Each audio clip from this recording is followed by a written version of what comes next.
أعوذ بالله من الشيطان الرجيم. بسم الله الرحمن الرحيم. إنا أنزلناه في ليلة القدر وما أدراك ما ليلة القدر. ليلة القدر خير من 1000 شهر. صدق الله العظيم. وقال النبي صلى الله عليه وسلم: من قام رمضان إيمانا واحتسابا غفر له ما تقدم من ذنبه. وقال عليه الصلاة والسلام: من صام رمضان إيمانا واحتسابا غفر له ما تقدم من ذنبه. وقال عليه الصلاة والسلام: من قام ليلة القدر إيمانا واحتسابا غفر له ما تقدم من ذنبه. وعن عائشة رضي الله تعالى عنها: كان رسول الله صلى الله عليه وسلم يجتهد في العشر الأواخر ما لا يجتهد في غيره، أو كما قال عليه الصلاة والسلام. قابل قدر مصلیان کرام، محترم بزرگوں، نوجوان دوستوں اور عزیز ساتھیوں، اللہ تبارک و تعالی رمضان المبارک کا مہینہ عطا فرما کر ہمیں یہ موقع عنایت فرماتے ہیں کہ ہم اللہ تبارک و تعالیٰ کا قرب زیادہ سے زیادہ حاصل کریں. ہمیں یہ موقع عنایت فرماتے ہیں کہ ہم اپنی زندگیوں کے اندر سدھار لے آئیں. ہمیں اللہ تبارک و تعالیٰ رمضان المبارک کا مقدس مہینہ اور مبارک لمحات عطا فرما کر کے یہ موقع عنایت فرماتے ہیں کہ ہم گناہوں کی زندگی سے توبہ کر لیں اور جس قدر ممکن ہو سکے اللہ تبارک و تعالیٰ کی قرب کو، اللہ تبارک و تعالیٰ کی رضا کو حاصل کرنے کی کوشش کریں. تو یہ مبارک مہینہ چل رہا ہے اور یہ اس لیے ہے کہ اللہ تبارک و تعالیٰ اس مہینے میں ہر چیز کی قیمت کو، یعنی ہر نیکی کی قیمت کو بڑھا دیتے ہیں. آپ شروع سے سنتے ہوئے آ رہے ہیں کہ نیکیوں کا بھاؤ بڑھ جا رہا ہے. سیزن ہے، موسم ہے نیکیوں کا، کہ جو کچھ عبادت کریں گے اللہ تبارک و تعالیٰ اس کا ثواب کئی گنا بڑھا کر کے عنایت فرمائیں گے. آپ نے شروع رمضان میں جو آپ صلی اللہ علیہ وسلم نے خطبہ دیا ہے اور جو آپ ہر رمضان کے شروع میں سنتے ہیں، پڑھتے ہیں، حضرت سلمان فارسی رضی اللہ تعالیٰ عنہ جس کے راوی ہیں، اس میں یہ بات ملتی ہے کہ اللہ کے نبی صلی اللہ علیہ وسلم نے فرمایا کہ اس میں اللہ تبارک و تعالی نفل کا ثواب فرض کے برابر کرتے ہیں اور فرض کا ثواب 70 فرضوں کے برابر کر دیتے ہیں. تو یہ مہینہ مبارک مہینہ چل رہا ہے، ایک نفل ادا کریں گے فرض کے برابر ثواب، اور ایک فرض ادا کریں گے تو اللہ تبارک و تعالی 70 فرضوں کے برابر ثواب عنایت فرمائیں گے. تو اس اعتبار سے یہ مہینہ بہت ہی مبارک اور بہت ہی مقدس ہے. مہینہ تو اہم ہے ہی، لیکن اس مہینے کے جو آخری 10 دن ہے اس کی اہمیت اور اس کی فضیلت مزید بڑھ جاتی ہے ان احادیث کی بنا پر جن احادیث کو اللہ کے نبی صلی اللہ علیہ وسلم سے صحابہ اور حضرت عائشہ صدیقہ رضی اللہ تعالیٰ عنہ نے نقل کی ہے. رمضان میں آپ صلی اللہ علیہ وسلم کی عبادت بڑھ جاتی تھی. آپ صلی اللہ علیہ وسلم کا ہر عمل میں آگے بڑھ کر کے کوشش کرنا ثابت ہے کہ آپ صلی اللہ علیہ وسلم رمضان المبارک کے مہینے میں ہر عمل میں زیادتی کرتے تھے. لیکن جب آخری عشرہ آتا تھا، آج 22 رمضان ہے، 22 راتیں رمضان کی ہم گزار چکے ہیں اور 22واں دن شروع ہو چکا ہے.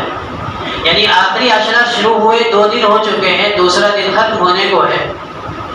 آخری عشرے کے سلسلے میں حضرت عائشہ صدیقہ رضی اللہ تعالی عنہ فرماتی ہیں کہ نبی کریم صلی اللہ علیہ وسلم كان يجتهد في العشر الأواخر ما لا يجتهد في غيره، کہ آپ صلی اللہ علیہ وسلم رمضان کے آخری عشرے میں اتنی کوشش کرتے تھے، اتنا مجاہدہ کرتے تھے، عبادتوں کو اس قدر زور لگاتے تھے کہ اس کے علاوہ کسی اور دن میں اللہ کے نبی صلی اللہ علیہ وسلم عبادتوں کے سلسلے میں ایسی کوشش نہیں کرتے.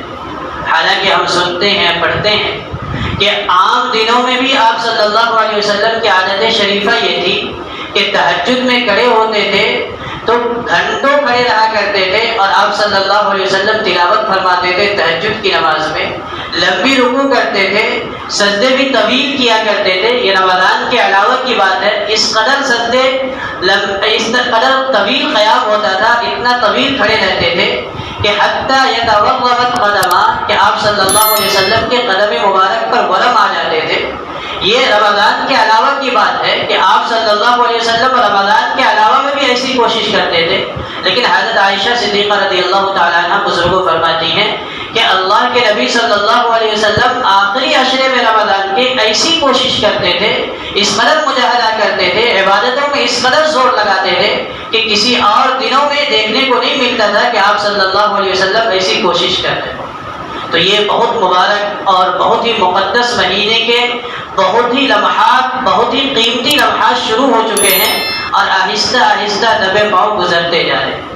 22 دن گزر گئے ہیں، 8 اور 7 دن گزرتے ہوئے بھی وقت نہیں لگے گا۔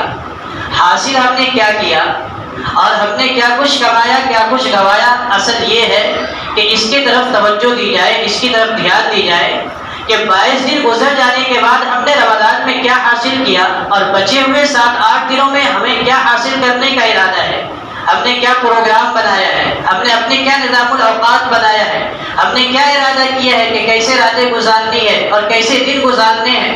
ہمارے ارادے پختہ ہو چکے ہیں کہ ہمارے عزائم بلند ہو چکے ہیں کہ ہم نے کاروبار کے اعتبار سے آگے پیچھے اس کو کر کے ہم نے اپنی عبادت کی ترتیب بنا لی ہے؟ یہ سوالات ہیں، اس کے جوابات ہم اپنے پاس ہی سے ڈھونڈ سکتے ہیں، ہم خود ڈھونڈیں، اور جو دن بچ گئے ہیں، جو ایام بچ گئے ہیں، ان کی ترتیب بنانے کی کوشش کریں۔ جو لمحات گزر جائیں گے اور جو لمحات آ کر کے چلے جائیں گے وہ اب دوبارہ ہمیں ملنے والا نہیں ہے۔ جو پچھلے رمضان میں ہمارے ساتھ مساجد میں موجود رہا کرتے تھے، جو پچھلے رمضان میں ہمارے ساتھ کھانے پینے میں موجود رہا کرتے تھے، وہ آج اس دنیا میں نہیں ہے۔ بہت سارے لوگ ایسے ہیں، اور ابھی بہت سارے لوگ جو بیٹھے ہیں ہم ساتھ میں ایک دوسرے کے، نہ معلوم کون اگلے رمضان میں نہ ہو۔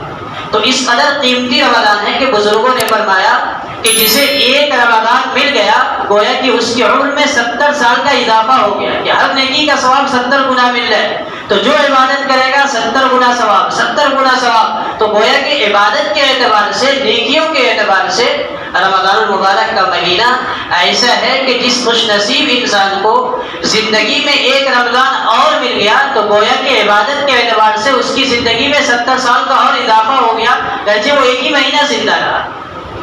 تو اللہ کے نبی صلی اللہ علیہ وسلم کی عادت شریفہ بزرگوں آخری عشرے میں عبادتوں کے اعتبار سے بڑھ جایا کرتا تھا اور بے انتہا کوشش فرماتے تھے۔ حدیث شریف میں ہے کہ شد میزرہ واحیا لیلہ وایقظ اہلہ، کہ آپ صلی اللہ علیہ وسلم اپنے ازار کو کس لیا کرتے تھے، اور آپ صلی اللہ علیہ وسلم رات کو جاگنا شروع کر دیا کرتے تھے، اور اپنے اہل و عیال کو، گھر کے لوگوں کو بھی جگانا شروع کر دیا کرتے تھے۔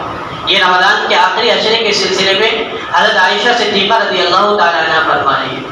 عام دنوں میں بھی جاگ رہے ہیں، لیکن رمضان کے آخری عشرے کے بارے میں یہ فرمایا جا رہا ہے کہ شد میزرہ، اپنے ازار کو کس کر کے باندھ لیتے تھے، مضبوط باندھ لیتے تھے۔ علماء نے لکھا ہے کہ اس کا مطلب یہ ہے کہ بیویوں کے پاس نہیں جاتے تھے، بستر پر نہیں جاتے تھے، اور اس کا مطلب یہ بھی ہے کہ جس طرح آدمی ہم لوگ محاورے میں کہتے ہیں کہ اس نے کمر باندھ لیا ہے، یعنی اب وہ کام کر کے ہی دم لے گا، کام کو انجام تک پہنچا کر کے ہی دم لے گا، تو آپ صلی اللہ علیہ وسلم کمر کس لیتے تھے، یعنی عبادت کے علاوہ کوئی اور مصروفیت آپ صلی اللہ علیہ وسلم رکھتے ہی نہیں تھے۔ اس لیے اللہ کے نبی صلی اللہ علیہ وسلم رمضان کے آخری عشرے میں زندگی بھر اعتکاف کرنے کا آپ صلی اللہ علیہ وسلم کا معمول ہے۔ تو بہرحال بزرگوں، اللہ کے نبی صلی اللہ علیہ وسلم آخری عشرے میں ازار کو کس لیتے تھے، خود بھی جاگتے تھے، گھر والوں کو بھی جگاتے تھے۔ اب ذرا موازنہ کریں عام دنوں کے مقابلے میں اور رمضان کے آخری عشرے کے مقابلے میں۔ عام دنوں میں بھی آپ صلی اللہ علیہ وسلم تہجد کے لیے روزانہ جاگتے تھے، آپ نے کبھی تہجد کی نماز کا علاوہ نہیں کیا۔ تو اٹھنے کا طریقہ کیا ہوتا تھا؟ حدیث شریف میں ہے کہ ان تعال رویدا واخذ رداءه رویدا ثم فتح الباب رویدا، کہ آپ صلی اللہ علیہ وسلم کا رمضان کے علاوہ میں اٹھنے کا طریقہ یہ ہوتا تھا تہجد کے لیے کہ ان تعال رویلا، آسانی کے ساتھ آہستگی سے جوتا پہنتے تھے، وَأَخَذَ رِدَاءَهُ رویلا، بہت آہستگی سے چادر لیتے، کپڑا لیتے، اور ثم فتح الباب رویلا، اور بہت آہستگی سے آپ صلی اللہ علیہ وسلم دروازے کو کھولتے تھے۔ 3 کام کرتے تھے، تینوں آہستگی سے، جوتا آہستے سے پہنتے تھے، چادر اور کپڑا آہستگی سے لیتے تھے، اور اسی طرح آپ صلی اللہ علیہ وسلم جو دروازہ کھولتے تھے وہ بھی آہستگی سے کھولتے تھے۔ مقصد کیا تھا؟ مقصد یہ تھا کہ جو بیوی گھر میں سوئی ہوئی ہے اس کو تکلیف نہ ہو، وہ اٹھ نہ جائے، اس کی نیند میں خلل واقع نہ ہو، اسے تکلیف نہ ہو جائے۔ تو تہجد کی نماز آپ صلی اللہ علیہ وسلم سال کے 12 مہینے ادا کرتے تھے، کبھی ناغہ نہیں ہوتا تھا، لیکن اٹھنے کا طریقہ یہ تھا کہ بیوی میں سے جس بیوی کے گھر میں ہو اسے تکلیف نہ ہو، اسے اس کی نیند میں خلل واقع نہ ہو، اگر وہ سونا چاہتی ہے تو اس کے نیند میں خلل واقع نہ ہو، یہ عام دنوں میں طریقہ ہوتا تھا۔ لیکن رمضان کے آخری عشرے میں آپ صلی اللہ علیہ وسلم کا طریقہ یہ ہوتا تھا وَأَيْقَظَ أَهْلَهُ، کہ گھر والی کو بھی اٹھا دیا کرتے تھے، گھر میں جو بھی سو رہا ہے، بچہ ہے، گھر کی بیوی ہے، اس کو اٹھا دیا کرتے تھے کہ اٹھو، میں نماز پڑھنے کے لیے اٹھاؤں، آپ بھی اٹھ جاؤ۔ تو یہ اللہ کے نبی صلی اللہ علیہ وسلم کی رمضان کے آخری عشرے میں کوششیں ہوا کرتی تھی، اپنے سلسلے میں اور اپنے گھر کے افراد کے سلسلے میں۔ کیوں کوششیں ہو رہی ہیں؟ سوال یہی پیدا ہوتا ہے کہ اتنی کوششیں کیوں ہو رہی ہے؟ اللہ کے نبی صلی اللہ علیہ وسلم اس قدر مجاہدہ کیوں فرما رہے ہیں؟ فرمایا گیا، قرآن نے جواب دیا، اِنَّا أَنزَلْنَاهُ فِي لَيْلَةِ الْقَدْرِ، کہ اے نبی صلی اللہ علیہ وسلم، ہم نے اس قرآن کو اِنَّا أَنزَلْنَاهُ فِي لَيْلَةِ الْقَدْرِ، اس قرآن کو ہم نے لیلۃ القدر میں اتارا ہے۔ تو معلوم یہ ہوا کہ لیلۃ القدر کی تلاش اور جستجو میں اللہ کے نبی صلی اللہ علیہ وسلم رمضان کے آخری عشرے میں اس قدر کوشش کرتے ہیں۔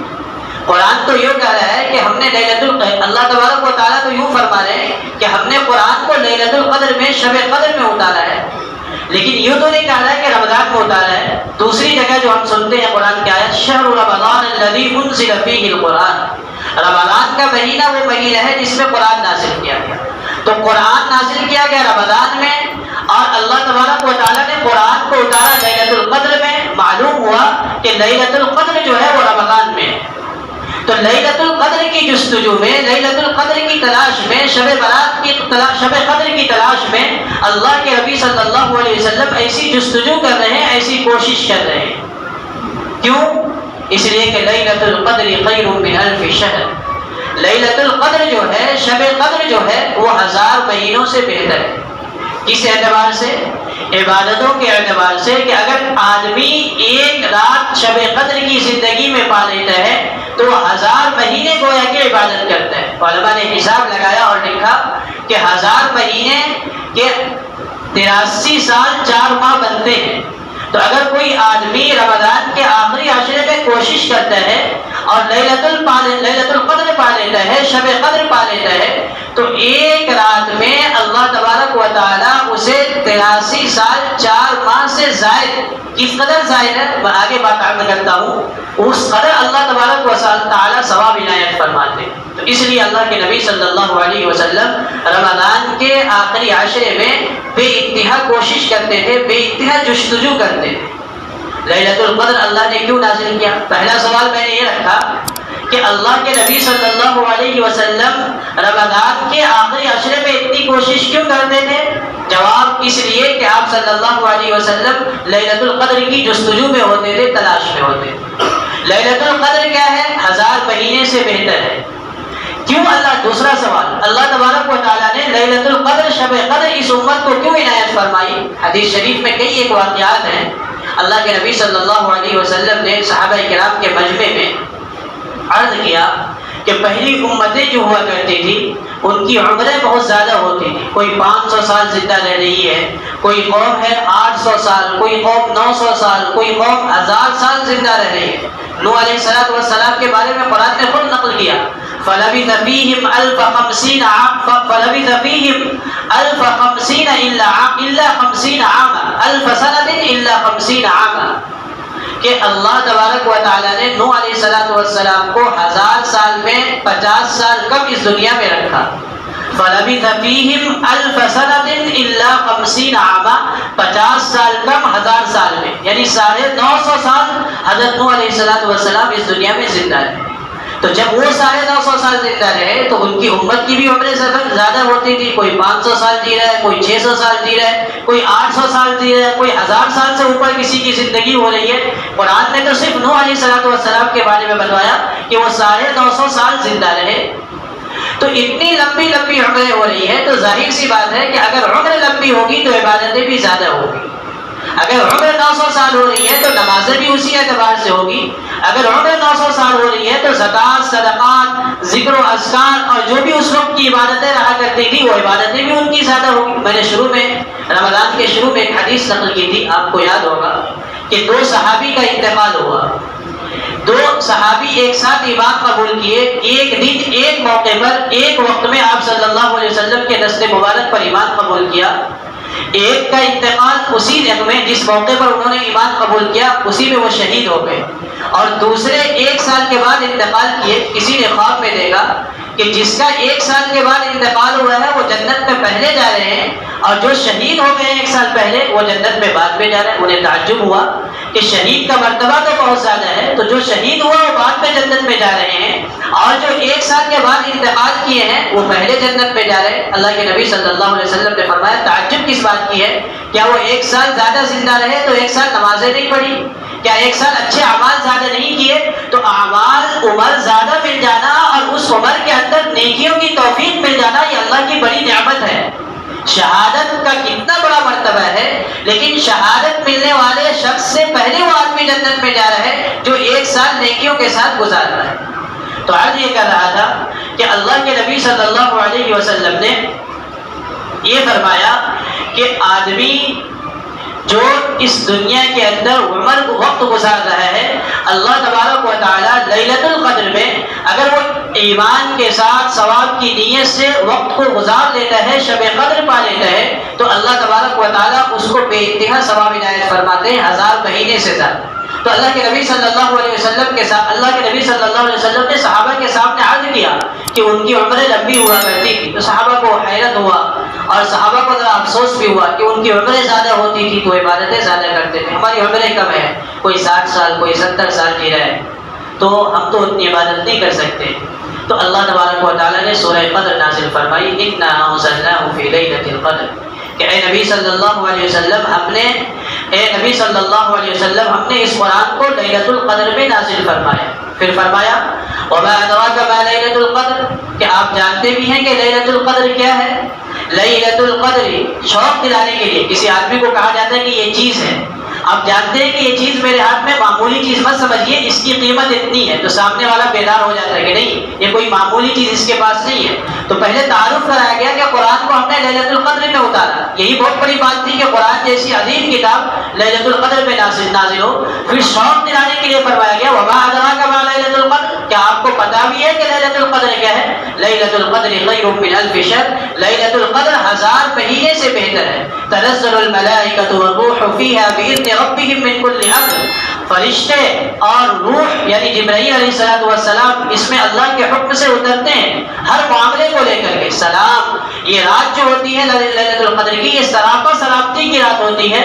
یہ حتی مطلع الفجر، یہ غروب آفتاب سے لے کر کے صبح صادق تک یہ معاملہ رہتا ہے اس رات کی فضیلت۔ حدیث شریف میں آتا ہے، حضرت عبداللہ بن عباس رضی اللہ تعالیٰ عنہ فرماتے ہیں کہ جب لیلۃ القدر کی رات ہوتی ہے، شب قدر کی رات ہوتی ہے، تو جبرائیل امین سدرۃ المنتہا پر جو فرشتے رہتے ہیں جس کی ڈیوٹی زمین پر نہیں ہے، بعض فرشتے ایسے ہیں جن کی ڈیوٹی زمینوں پر ہی ہے، بعض فرشتے ایسے ہیں جن کی ڈیوٹی آسمان پر ہے، لیکن سب سے اہم مقام پر جو ہے سدرۃ المنتہا پر جو فرشتے ہیں وہ بہت اہم فرشتے ہوتے ہیں۔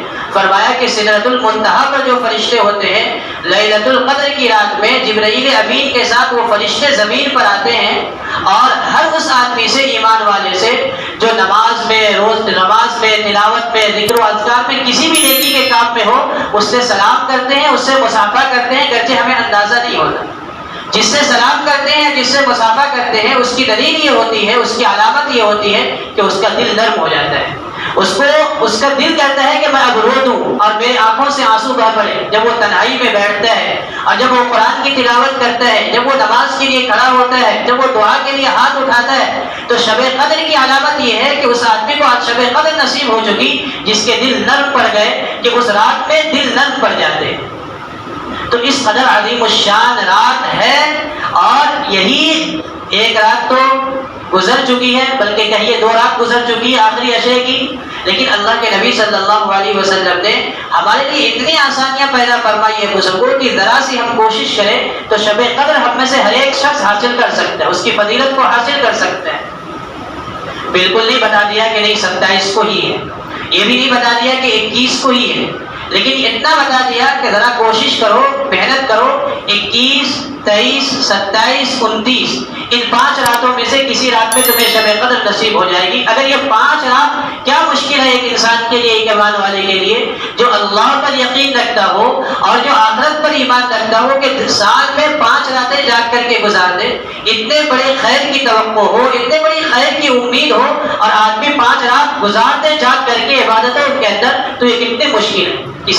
کسی کی طبیعت خراب ہو جائے، ماں کی طبیعت خراب ہو جائے، والد کی طبیعت خراب ہو جائے، بیوی کی طبیعت خراب ہو جائے، بچے کی طبیعت خراب ہو جائے، گھر میں کسی ایک آدمی کی طبیعت خراب ہو جائے، تو آدمی 10 رات جاگ کر کے گزار دیتا ہے کہ بیمار ہے، اسپتال جانا ہے، یہ انتظام کرنا ہے، وہ انتظام کرنا ہے، اور پھر وہ بعد میں برداشت بھی کرتا ہے، اس کو جتاتا بھی نہیں. تو اللہ تبارک و تعالی رمضان کے آخری عشرے میں ہمیں 5 راتیں ایسی عنایت فرما دی ہے، اور وہ بتلا بھی دیا کہ دیکھو تم کمزور ہو، تمہیں رمضان کے شروع میں ہم نہیں دے رہے. کتنی عجیب بات ہے کہ رمضان کے شروع میں نہیں دیا، کیونکہ ہماری عادت جاگنے کی نہیں ہے، ہم روزہ نہیں رکھ رہے تھے. اگر پہلے ہی عشرے میں دے دیتے اللہ تبارک و تعالیٰ کہ دیکھو پہلا عشرہ ہے اور پہلے عشرے میں ہی لیلۃ القدر ہے، ذرا جاگ کر کے دے دینا اور عبادت میں ثواب حاصل کر لینا، تو مشکل ہوتا ہمارے لیے، کیونکہ ہم پہلے سے سوتے ہوئے آ رہے ہیں. کہا کہ پہلے پریکٹس کرو، پہلے مشق کرو کہ رمضان کا پہلا دن شروع ہوا، کچھ جاگو گے، سحری کے وقت جاگو گے، اس سے پہلے تھوڑا سے کچھ دیر پہلے اٹھ کر کے تہجد کی نماز ادا کرو گے، رات میں تراویح میں کھڑے ہو گے، تو رات کے شروع کے حصے میں بھی ذرا جاگو گے، رات کے آخری حصے میں بھی ذرا جاگو گے. بس آخری عشرے تک تمہیں عادت لگ جائے گی، تو آخری عشرے میں دونوں کو ملا دینا، پوری رات جاگ لینا، شب قدر کی فضیلت حاصل ہو جائے. کس قدر مہربان ہے اللہ تبارک و تعالیٰ. اگر ہم خود نہ لینا چاہیں اور ہم خود بے رغبتی کا اظہار کریں تو یہ ہمارا قصور ہے. اللہ تو دینا ہی چاہتے ہیں، اس لیے اس قدر بیان فرما رہے ہیں. اللہ کے نبی صلی اللہ علیہ وسلم نے ایک موقع پر فرمایا تحروا لیلۃ القدر فی العشر الاواخر من رمضان، کہ رمضان کے آخری عشرے کی تحروا لیلۃ القدر فی الوتر من اواخر رمضان من العشر الاواخر من رمضان، کہ رمضان کے آخری عشرے کی تمام راتوں میں رمضان کو تلاش، شب قدر کو تلاش کرو. کتنا آسان کر دیا. تو بزرگوں ایک رات گزری ہے 21 کی رات، ابھی آج 23 کی رات ہے، اس کے بعد 25 کی رات ہے، 27 کی رات ہے، 29 کی رات ہے. ہم کوشش کریں مسجد میں نہیں آ کر کے اپنے گھروں میں اپنے گھر والوں کو جگانے کا معمول بنائیں، اور اپنے گھر بھی بیٹھ کر کے کچھ دیر قرآن کی تلاوت کر لیں، کچھ دیر نماز ادا کر لیں، کچھ دیر اللہ تبارک و تعالیٰ سے مانگ لیں. اللہ کے نبی صلی اللہ علیہ وسلم سے حضرت عائشہ رضی اللہ تعالیٰ عنہ نے پوچھا کہ اللہ کے نبی صلی اللہ علیہ وسلم اگر میں شب قدر پالوں تو میں کیا کروں؟ تو اللہ کے نبی صلی اللہ علیہ وسلم نے فرمایا عائشہ اگر تو شب قدر کو پالے تو اس میں یہ دعا مانگا کر اللہم انی انک عفو تحب العفو فاعف عنی، اے اللہ بے شک آپ معاف کرنے والے ہیں. اللہم انک عفو تحب العفو، آپ معاف کرنے کو آپ پسند فرماتے ہیں، فاعف عنی مجھے بھی معاف فرما دیں. اس دعا کو کثرت سے پڑھا کرو. تو ایک چیز ہے جو کرنے کی ہے کہ ہم اگر تاک راتوں میں جاگتے ہیں تو چلتے پھرتے اٹھتے بیٹھتے، اور جب عبادت سے موقع مل جائے فراغت کا کچھ آرام کرنے کا تو یہ دعا کثرت سے مانگ لیا کرے. اللہ کے نبی صلی اللہ علیہ وسلم کا بتایا ہوا طریقہ ہے کہ اللہم انک عفو تحب العفو فاعف عنی یا کریم. یا کریم کا لفظ کسی میں آتا ہے کسی میں نہیں آتا ہے، تو ہم یوں دعا مانگے اللہم انی عفو اللہم انک عفو تحب العفو فاعف عنی. یہ دعا مانگنے کا معمول بنائے تو اللہ تبارک و تعالی ہم سب کو شب قدر نصیب فرمائے اور شب قدر میں عبادت کی توفیق نصیب فرمائے. کیا عبادت کریں گے؟ جو کچھ عبادت کر سکتے ہیں، بار بار عرض کی جاتی ہے بات، عبادت میں وقت گزارے، بات چیت میں، فضولیات میں، گھومنے میں، ملنے جلنے میں، دوستی یاری میں، کھانے پینے میں وقت نہ گزرے، ضروریات پوری کرے اور رات کو عبادت میں گزارے. علماء نے اور آسان کیا. میں آخری بات عرض کروں، مجھے صدقۃ الفطر کے بارے میں بھی کچھ باتیں عرض کرنی ہے کہ علماء نے اللہ کے نبی صلی اللہ علیہ وسلم نے تو یہ بیان فرما دیا کہ طاق راتوں میں تلاش کرو، لیکن علماء نے بہت ساری دلائل کی روشنی میں یہ بات ثابت کی ہے کہ 27 کی رات ہی شب قدر کی رات ہوتی ہے۔ یقینی بات نہیں ہے، لیکن اتنے مضبوط دلائل ہیں کہ آدمی نظر پھیر کر کے بھی نہیں جا سکتا۔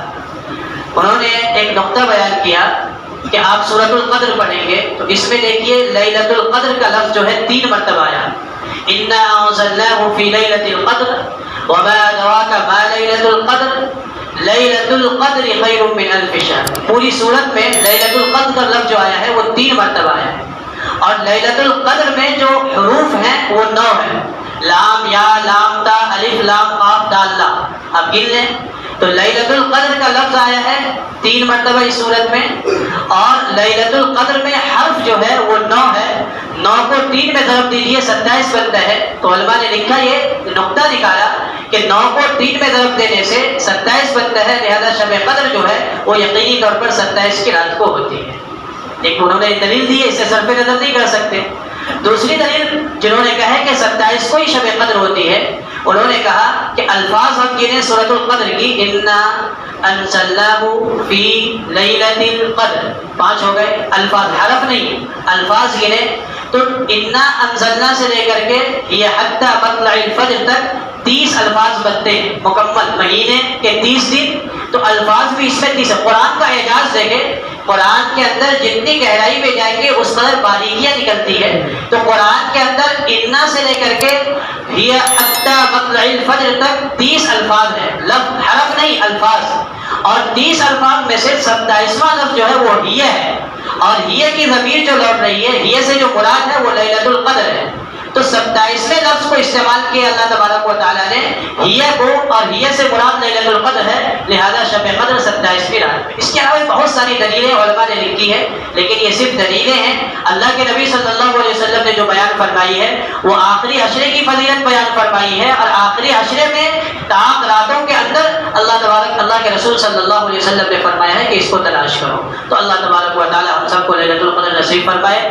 قیمتی ایام بچ گئے ہیں، بہت قیمتی لمحات ہے، ایک ایک لمحہ قیمتی ہے، ایک ایک وقت قیمتی ہے۔ ایک زمانہ تو گزر گیا، جو گزر گیا وہ ہمارے ہاتھ میں ہے نہیں۔ ایک مستقبل کہتے ہیں، ایک آنے والا زمانہ، آنے والے زمانے میں ہم میں سے کون رہے گا؟ کسی قسمت میں آنے والا زمانہ لکھا ہے، کسی قسمت میں نہیں لکھا ہے، کوئی کہہ نہیں سکتا۔ جو ابھی بیٹھا ہے وہ کل رہے گا یا نہیں رہے گا، کچھ کہہ نہیں سکتے۔ تو جو گزر گیا وہ بھی ہمارے ہاتھ سے گیا، اور جو آنے والا ہے اس کے بارے میں ہم نہیں کہہ سکتے، لیکن جو وقت میں ہم اپنی زندگی گزارا یہ ہمارے ہاتھ میں، ہم اس کو قیمتی بنا لیں۔ کہتے ہیں ایک معمولی سا لفظ ہے کہ جب تک سانس ہے جب تک چانس ہے، ہمارے پاس جب تک سانسیں چل رہی ہیں اس وقت تک ہمارے پاس چانس ہے کہ ہم اپنی آخرت کو بنا لیں اور اپنے قبر کی تیاری کر لیں، مرنے کے بعد کی زندگی کی تیاری کر لیں۔ سانس ختم، چانس ختم، موقع ختم۔ تو یہ ہماری زندگی کے جو لمحات کے بہت ہی مقدس، مبارک اور قیمتی لمحات چل رہے ہیں، بزرگوں اس کی قدر کریں۔ اللہ مجھے بھی توفیق نصیب فرمائے، آپ تمامی حضرات کو بھی شب قدر نصیب فرمائے، شب قدر کی عبادتیں نصیب فرمائے۔ اپنے لیے دعا کریں، اپنے مرحومین کے لیے دعا کریں، اپنے رشتہ داروں کے لیے دعا کریں، اپنے گھر والوں کے لیے دعا کریں، اپنی دینی ضرورتوں کے لیے دعا کریں، اپنی دنیاوی ضرورتوں کے لیے دعا کریں، اپنی معاشی ضرورتوں کے لیے دعا کریں۔ جو کچھ دعا کر سکتے ہیں شب قدر اللہ اگر نصیب فرمائے تو ہر مسلمان بھائی ایک دوسرے مسلمان بھائی کے لیے، ملک کے لیے، قوم کے لیے، پریشان حال لوگوں کے لیے دعا فرمائے۔ نہ جانے کس کو شب قدر نصیب ہو اور دل کی کیفیت بنے اور اس وقت دعا مانگے، اللہ تبارک و تعالیٰ اس کی دعا کو قبول فرما کر کے کئی لوگوں کی تقدیر بدل دے۔ تو اللہ تبارک و تعالیٰ شب قدر ہمیں نصیب فرمائے۔ کچھ منٹ باقی رہ گئے۔ صدقۃ الفطر، پچھلے ہفتے آپ کے سامنے زکوٰۃ کے مسائل کے تعلق سے کچھ باتیں عرض کی گئی تھی۔ زکوٰۃ کے تعلق سے آپ نے بنیادی باتیں جان لی ہیں۔ رمضان المبارک کے مہینے میں صدقۃ الفطر کا ادا کرنا واجب ہے۔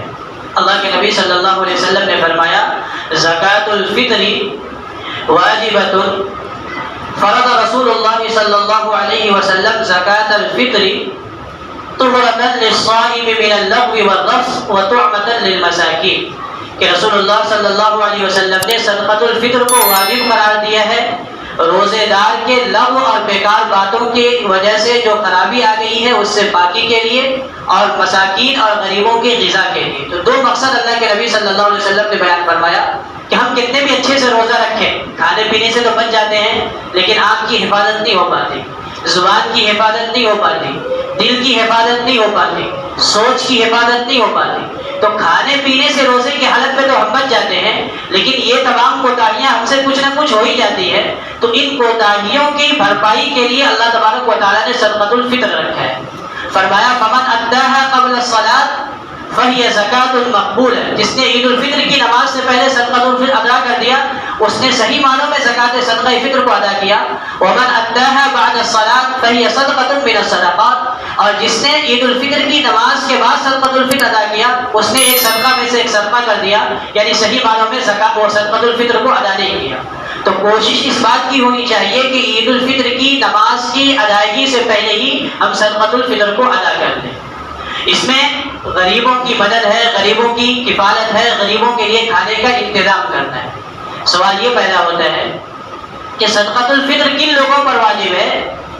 تو ایک بات یاد رکھیں کہ ہمارے مسلمان معاشرے میں 3 طبقے ہیں، بہت زیادہ غلط فہمی ہوتی ہے اور لوگ پریشان رہتے ہیں زکوٰۃ کی ادائیگی کے سلسلے میں، قربانی کے سلسلے میں اور صدقۃ الفطر کے سلسلے میں۔ اس غلط فہمی کو آج ختم کریں کہ زکوٰۃ کس پر واجب ہے، صدقۃ الفطر کس پر واجب ہے اور قربانی کس پر واجب ہے۔ 3 چیزیں ہیں جو ہم عبادتوں کے طور پر انجام دیتے ہیں۔ تو زکوٰۃ کس پر واجب ہے، صدقۃ الفطر کس پر واجب ہے اور قربانی کس پر واجب ہے۔ تو زکوٰۃ کے سلسلے میں نے پچھلے مرتبہ بات عرض کر دی ہے کہ جس کے پاس 4 طرح کے مال ہو، سونا ہو، چاندی ہو اور اسی طرح مال تجارت ہو، رقم نقدی پیسہ ہو، گھر میں ہو، جیب میں ہو، بینک میں ہو، کہیں بھی ہو، استعمال میں ہو، استعمال میں نہیں ہو، کسی کو قرض دیا ہو، اس کو ملائیں گے 52.5 تولہ چاندی کی قیمت کو پہنچتی ہے، یا 7.5 تولہ سونے کی قیمت کو پہنچتی ہے، 7.5 تولہ سونا ہے، یا 52.5 تولہ چاندی ہے، یا 52.5 تولہ چاندی کی قیمت کو سامان تجارت پہنچ رہا ہے، یا اتنی رقم ہے، تو اس آدمی پر اگر سال گزر جائے ایسی حالت میں تو اس پر زکوٰۃ فرض ہو جاتا ہے۔ یہ بات آپ کے سامنے آ چکی تھی۔ زکوٰۃ ہمارے مسلم معاشرے میں جو ہے بعض لوگ ایسے ہیں جن کے اوپر زکوٰۃ فرض ہے اور اس کے اوپر صدقۃ الفطر بھی فرض ہے اور اس کے اوپر قربانی بھی واجب ہے۔ یہ وہ لوگ ہیں جو مالدار ہیں، جو صاحب نصاب ہیں۔ بعض لوگ ایسے ہیں جن کے اوپر نہ زکوٰۃ فرض ہے، نہ صدقۃ الفطر ہے اور نہ قربانی ہے، وہ غریب اور مسکین لوگ ہیں، ان کے لیے زکوٰۃ کا لینا، صدقۃ الفطر کا لینا جائز ہے۔ جو پہلے قسم کے لوگ ہیں ان کے لیے زکوٰۃ دینا ضروری ہے، صدقۃ الفطر دینا ضروری ہے، قربانی کرنا ضروری ہے، ان کے لیے زکوٰۃ اور صدقہ کا لینا جائز نہیں ہے۔ ایک تیسرا طبقہ ہے، اور تیسرا طبقہ وہ ہے کہ جس کے اوپر زکوٰۃ فرض نہیں ہے لیکن صدقۃ الفطر اس پر واجب ہو جاتی ہے اور قربانی اس کے اوپر واجب ہو جاتی ہے۔ ذرا سا فرق ہے کہ صدقۃ الفطر ان لوگوں پر واجب ہے جو صاحب نصاب ہو، زکوٰۃ بھی ان لوگوں پر واجب ہے جو صاحب نصاب ہو، لیکن معمولی فرق یہ ہے کہ زکوٰۃ ان مال پر واجب کیا گیا ہے جس پر سال گزر جائے، اور صدقۃ الفطر کے وجوب کے لیے سال کا گزرنا شرط نہیں ہے۔ عید کی رات میں بھی اگر آپ مالدار ہو گئے اور 52.5 تولہ چاندی کی قیمت 46-47 ہزار روپے کے آپ مالک ہو گئے تو آپ کے اوپر صدقۃ الفطر واجب ہو گیا۔ زکوٰۃ کے لیے شرط یہ ہے کہ اگر آج آپ مالک ہوئے ہیں 52 تولہ چاندی کے، تو 1 سال تک آپ کو انتظام کیے، آپ کو مہلت دی جائے گی۔ 1 سال میں آپ کے پاس پیسے کم ہوتے رہیں گے، زیادہ ہوتے رہیں گے۔ 1 سال کے بعد آپ نصاب سے زیادہ کے مالک ہیں یا نصاب کے بقدر مالک ہیں تو آپ کے اوپر زکوٰۃ فرض ہوگا۔ تو زکوٰۃ کے لیے سال کا گزرنا ضروری ہے، صدقۃ الفطر کے لیے سال کا گزرنا ضروری نہیں ہے۔ بہرحال اس کی مزید تفصیلیں وقت کے اندر گنجائش نہیں ہے۔ تو جو لوگ اللہ تبارک و تعالیٰ نے جسے وسعت دی ہے، جو زکوٰۃ دیتے ہیں، وہ صدقۃ الفطر بھی دیں گے۔ ہم لوگ عام طور پر صدقۃ الفطر دینے کے قابل ہیں، ادا کرنے کے قابل ہیں۔ جو آدمی اچھے سے کھا رہا ہو، اچھے سے گھر میں رہ رہا ہو، کپڑا اچھے سے پہن رہا ہو، کچھ اس کے پاس بیلنس ہو، بہت زیادہ پریشانی حال نہ ہو، وہ آدمی صدقۃ الفطر ادا کرے۔ صدقۃ الفطر میں ضرورت سے زائد چیزیں جو گھر میں رکھی ہوئی ہے، زائد برتن ہوتے ہیں پیتل کے اور اس طرح کی چیزیں ہوتی ہیں، غیر ضروری چیزیں ہوتی ہیں، استعمال میں نہیں ہوتی ہے، صدقۃ الفطر میں اس کی قیمت بھی لگائی جاتی ہے، زکوٰۃ میں اس کی قیمت نہیں لگائی، بلکہ بہرحال بہت تفصیلی بات ہے۔ اب آدمی زکوٰۃ دے گا تو کتنی مقدار میں دے گا؟ اللہ کے نبی صلی اللہ علیہ وسلم نے 4 باتیں عرض کی، 4 چیزیں بیان فرمائی۔ 1 کھجور، دوسرا کشمش، تیسرا جو اور چوتھا گیہوں گندم۔ جو 1 سا، کھجور 1 سا، کشمش 1 سا۔ 1 سا یعنی اپنے وزن کے اعتبار سے 3 کلو 150 گرام، تو کھجور اگر دینی ہے تو 3 کلو 150 گرام، کشمش بھی 3 کلو 150 گرام، اور جو بھی دینی ہے تو وہ بھی 150 گرام، یہ 3 کلو 150 گرام۔